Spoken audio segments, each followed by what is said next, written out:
Approche, toi qui tends l'oreille. Écoute, toi qui te poses un instant pour rêver. Écoute l'histoire de ce violon virtuose qui avait tout pour être heureux et vivait en paisible harmonie dans un royaume où tous et toutes ne vibraient que par et pour lui.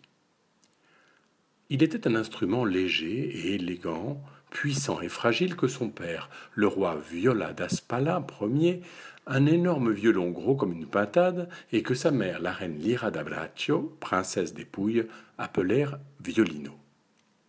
Violino eut une enfance heureuse, bien que studieuse, et ne manqua de rien.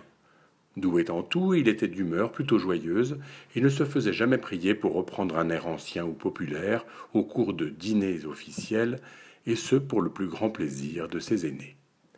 Hâbleur, sympathique, et ayant une grande soif des autres, les murs du palais lui semblaient rapidement trop emprisonnants, et il ne se passait pas une semaine sans qu'il ne les escaladât pour se perdre dans les méandres de la ville située en contrebas. Il devint très vite la coqueluche de sa génération et força l'admiration de toute la population. Sa bonne humeur et son chant mélodieux filaient dans tout le royaume, et si son père le roi ou sa mère la reine lui reprochaient de n'être pas à sa place, c'était plutôt pour souci de protocole que par réelle fâcherie.